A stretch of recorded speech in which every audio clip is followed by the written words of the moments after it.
అస్సలాము అలైకుం. హాయ్ అండి. మనం ఎప్పుడు చేసే గుంత పొంగనాలు కాకోకుండా ఈ విధంగా ఒకసారి ట్రై చేయండి, చాలా బాగుంటాయి.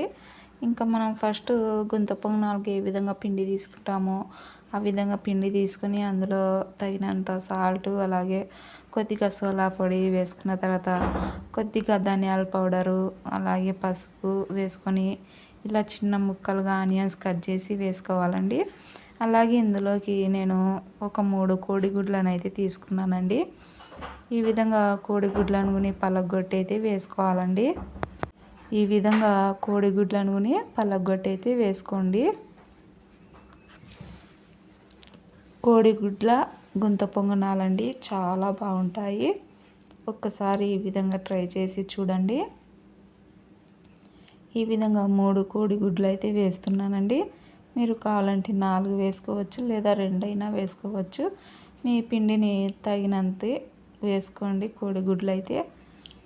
ఇంకా ఈ విధంగా వేసుకున్న తర్వాత ఇప్పుడు కారం పొడిని వేసుకోవాలండి.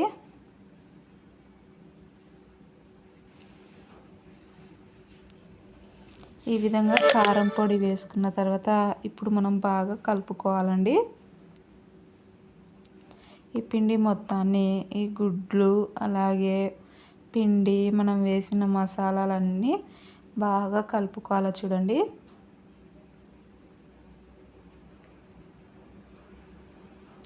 ఇలా బాగా కాసేపు కలుపుకున్న తర్వాత ఇంకా మనము గుంత పొంగనాలు అయితే వేసుకోవాలండి.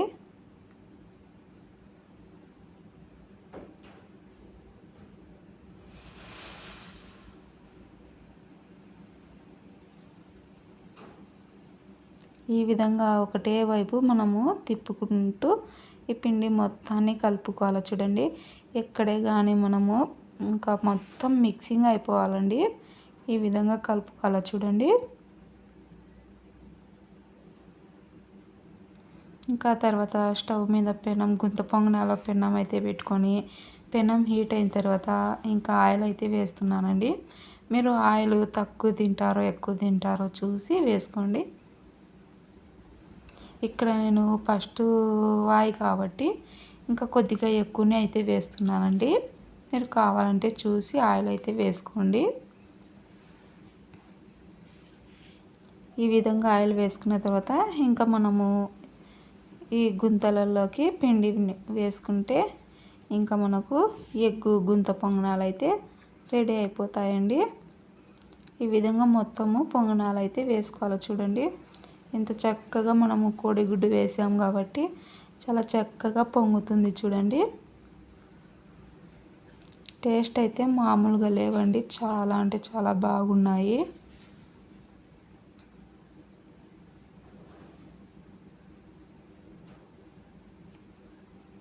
ఈ విధంగా మొత్తం నింపుకోవాలండి.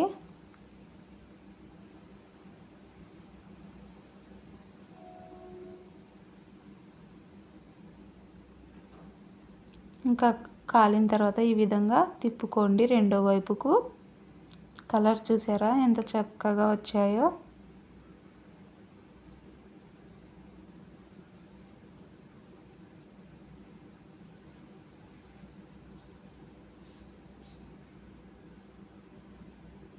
ఈ విధంగా అన్నీ కాలినవన్నీ మనము పాట తిప్పుకుంటే ఇంకొక వైపుని కాలిపోతాయండి.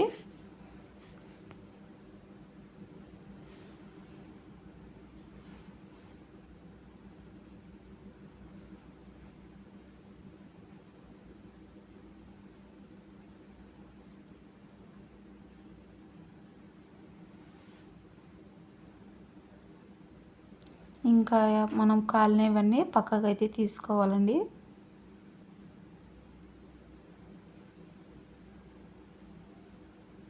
ఈ విధంగా మొత్తం కాలినవన్నీ ఇంకా మనం ఒక ప్లేట్లోకి తీసుకొని ఈ విధంగా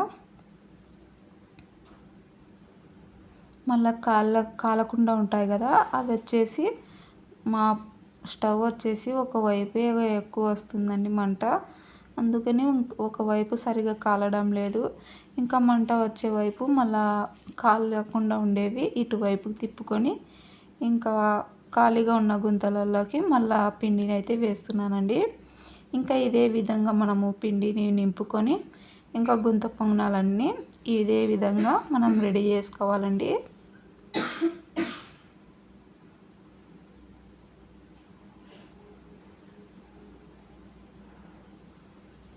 ఇంకా ఇప్పుడు నేను ఆయిల్ అయితే ఏం వేయలేదండి, ఫస్ట్ వేసిన ఆయిలే.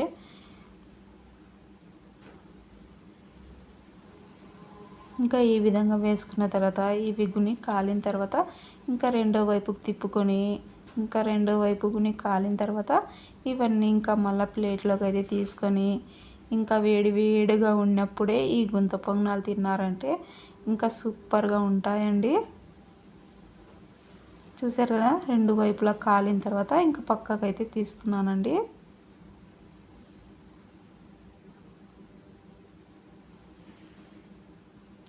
ఈ విధంగా కాలకోకుండా ఉండేవి మంట ఎక్కువ ఉన్న వైపుకు వేసుకుంటున్నా చూడండి.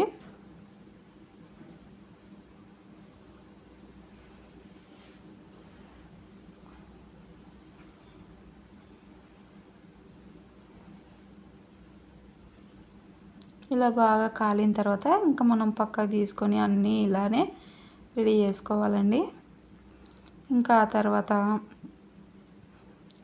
ఎర్రగడ్డ చట్నీ, పప్పు, ఎర్రకారం అండి.